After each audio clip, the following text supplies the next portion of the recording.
Our sumo walks are a great strength and stamina move for our hamstrings, glutes, and quads. So a lot of those muscles of the upper leg here.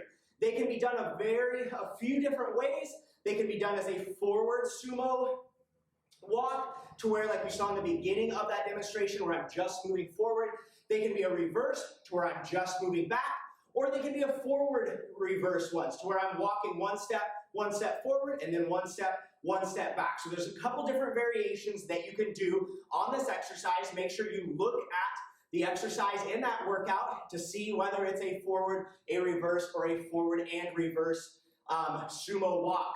Remember, each side is going to count as a half. So in order to get one rep, you're going to do one with the right, one with the left. There is one rep. One with the right, one with the left, there is 2 reps. So it is not a 1, 2, 3, 4. You have to even it out for each side for these ones. So set up for this, you're going to want to weight. You can use a kettlebell, a dumbbell, a sandbag, any additional weight that you would like. You can use 1 weight, you can use 2 weights, completely up to you. But you're going to grab that weight and you're going to bring that weight up to the chest. We're going to get in a sumo stance. So if you remember from any of our other exercises, like our sumo deadlift or our sumo squat, that means those feet are outside of shoulder width. Nice and wide here, toes slightly pointed out. Bring that weight up to the chest, and we're going to get down nice and low in that squat. So getting down fairly close to a 90-degree bend. We're not way up here. That's not going to put a lot of stress on the legs. We want to get down nice and low at the bottom of that sumo squat. We're then going to hold this position as we slightly step forward with the right, step forward with the left, forward with the right, forward with the left.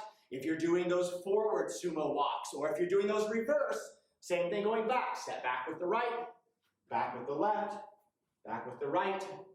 You're trying to keep about the same distance between the feet throughout this entire movement. So if you watch from a front angle here, I'm stepping out here, and then out here, trying to keep my feet nice and wide throughout that entire movement. I'm not stepping together and making my feet come closer together or further apart. So try to keep that same distance throughout that entire movement.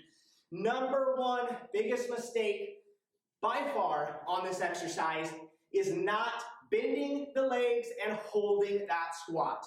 So what that looks like, a lot of times, I'll see people do a sumo walk to where they just kind of barely bend the legs. Kind of like this. You're not really working your legs very much. You probably won't even feel the burn. You'll probably get to your set number of reps, and you'll probably be like, man, that was an easy exercise. It is not supposed to be an easy exercise. If it is, you're probably not going heavy enough in weight, or you're not getting low enough, more likely, not getting low enough in that squat.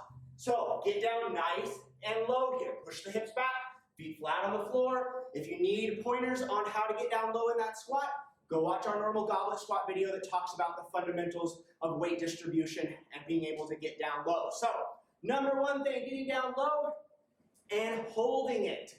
The other big thing I see, along with not bending the legs far enough, is coming down like this, stepping and coming up. Coming up at the top. We want to keep about the same bend throughout that entire movement. So not giving those legs a rest. We're keeping that bend throughout that entire movement. They are working non-stop, so you should feel a nice, good burn in those quads, a little bit in the glutes and hamstrings as well. So remember that. Remember those key fundamentals. If you need to, practice without a weight first, just like I was showing here, just your body weight. You can practice that movement, and then you can start to add in weights to make it a little more difficult. Remember, nice and low, feet outside of shoulder width, keeping the same distance between those feet that entire time, and not coming up, keeping that squat, holding that squat throughout that movement, so we're putting all of that force on those muscles in the legs.